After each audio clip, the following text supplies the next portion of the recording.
we mentioned the Green New Deal for cities, so I do want to give people a little bit of information about that. It was introduced yesterday by Representative Cori Bush and AOC. It's $1 trillion plan to tackle the environmental injustices that are making us and our children sick, costing us our homes and destroying our planet. The Congresswoman had a tweet talking a little bit about what it does, including creating hundreds of thousands of good-paying union jobs, clean air, removal of lead paint and pipes, which thankfully removal of lead pipes is actually a part of the current infrastructure bill that I hope makes it through, but this is America, so God only knows. So that's a part of it as well.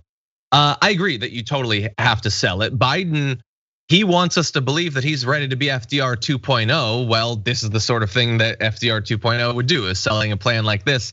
And personally, I would say, I want a Democratic Party that is running in the midterms, that eventually the nominee is gonna run in 4 years on a big package of bold legislation. Because the Republicans are going to be running on a combination of somebody canceled me and Dr. Seuss, and that's gonna be pretty much it. I mean, really in 2000, Trump literally didn't have a platform. They didn't pass a platform at the RNC. Multiple times he'd be asked what he wanted to do and he had nothing.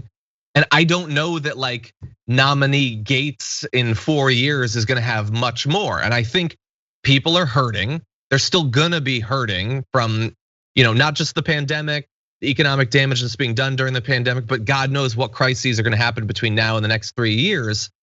And I would rather have the Democrats risk being, called spendocrats or whatever, than run like the Republicans, where it's just, it's something about the border. And that's pretty much it. Not even acknowledging, let alone attempting to solve the many problems that people are experiencing.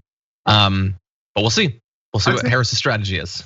I tend to agree with you. I think that for a very long time, one of the biggest points of frustration that I've had, along with some people who I know, with Democratic Party politics is that there has not been a clear agenda. There has not been a clear platform.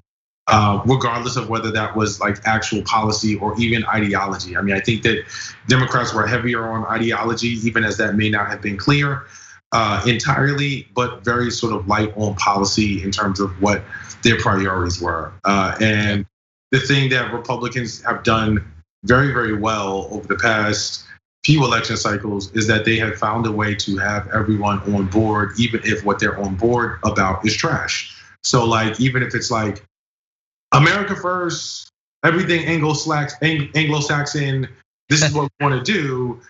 That's what everybody's on. And it's very, very clear what their message is. And I did a test on a number of different occasions during the 2016 election cycle. And then even during the most recent 2020 election cycle, where I asked people, what is the Democratic platform? What is the Democratic message? And it wasn't entirely clear. Most people who were casually involved in electoral politics did not know. There was not any unified message.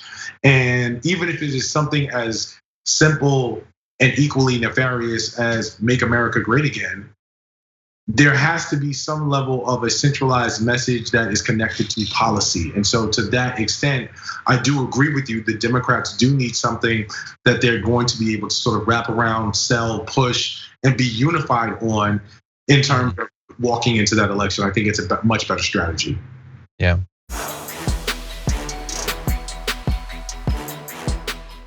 For more political news, breakdowns, interviews, stories of activism, and me trying my hardest to care about the occasional big celebrity news story, subscribe to our YouTube channel at youtube.com/The Damage Report.